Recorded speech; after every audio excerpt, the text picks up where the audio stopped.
There's a very good chance that you don't need more iron.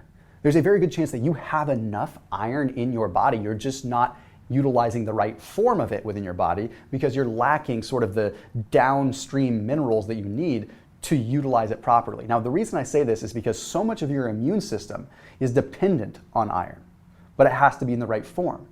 But on that same side of the coin, any pathogen that's in your body, any infection, also requires iron to divide and to multiply. So iron is both good and bad. So what we need to look at is how do we absorb more of the iron that we're already getting so that it turns into its usable form rather than loading ourselves up with iron that's just going into a storage form that, quite frankly, is somewhat useless. Now, let me just give you an analogy before I dive into this more. Think about iron. Think about just rusty iron. If you leave it outside in the rain, in the elements with oxygen, right, it's going to oxidize. Well, since you don't excrete iron, couldn't you argue that it's going to oxidize inside your body and cause a problem? Anyhow, we'll talk more about that in a minute.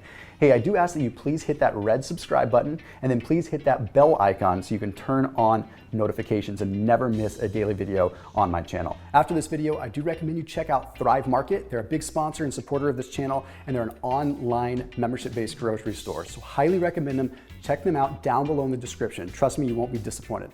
So the big piece of this video, vitamin C actually allows you to absorb more iron, which means you don't need to be taking supplemental iron or making this concerted effort to consume more iron.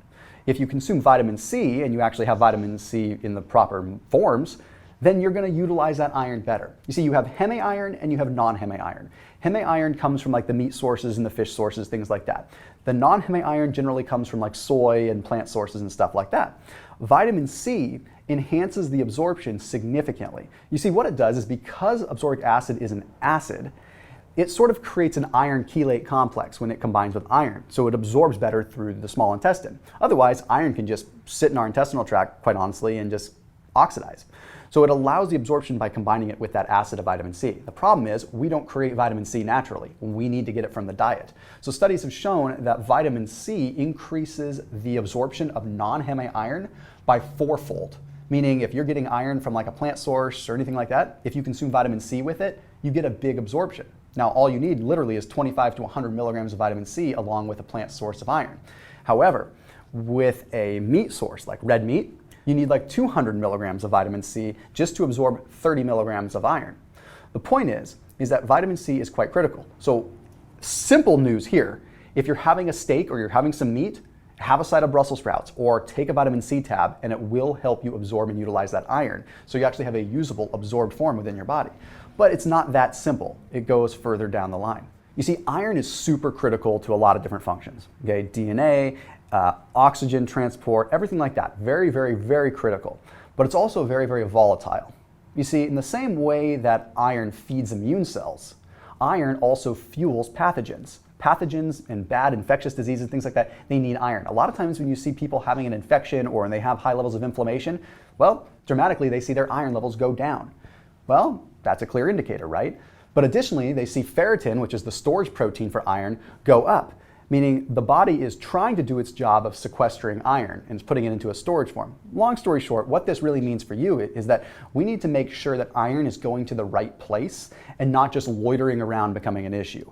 Idle iron is a problem. Iron that doesn't have a purpose is like just, I don't know, the best way I could say it is idle hands are the devil's workshop, right? It's an old saying. You got someone loitering around with nothing to do, they're going to start causing a problem. If iron doesn't have a place to go, it's going to cause a problem, meaning it's going to feed pathogens and it's going to cause an issue. So how do we sequester it? How do we help it go to the right place? Well, vitamin C on one hand is going to help with that because it's going to make sure that you're absorbing the usable form. But then we look further down the line with magnesium. You see, magnesium competes with iron for oxidation, for oxygen, right? So what that means is that if we have the right amount of magnesium in place, then we're going to have a balance. Some of the iron is going to get starved and some of the magnesium is going to get used in that case, so it balances out.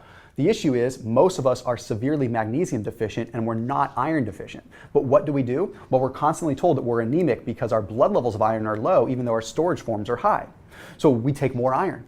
We take iron supplements. We eat iron-rich foods. which further just depletes our magnesium because it's oxidizing, it's competing for oxygen, right? So the magnesium just doesn't get used, doesn't get oxidized. So we have to bring up that magnesium level and stop taking in excess iron. We need to use vitamin C with iron so we utilize the iron better.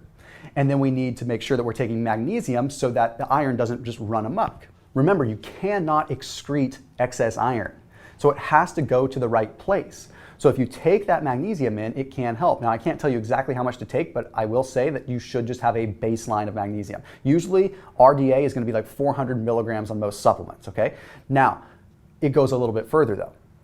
When we look at the immune system, we have to factor in copper too. You see, copper is required to turn iron from its ferrous state into its ferric state. So that simply means that copper is required for iron to go to the right place. We always say that copper is like a crane operator. It moves iron, picks up the big anvil, and it moves it to the right place. Without copper, you don't have a crane operator. So without that crane operator, you've got, once again, idle iron hanging around in the wrong place. So you have to make sure that you take in copper. Now, copper is usually acquired through the diet, so it's not as big of a deal, but you can pay attention to it too. The thing that you need to be cognizant of is when you're immunocompromised or when you're sick and you're taking in lots of zinc, you need to make sure that you're probably taking a low dose of copper too, because the more that you take zinc, the more that it can cancel out copper. The world of minerals is so complicated. The general rule is you want to have a 10-to-1 ratio of zinc to copper. So if you're taking in a lot of zinc, then sure, add a tiny amount of copper. But realistically, again, if you're eating your veggies, you're going to get your copper in.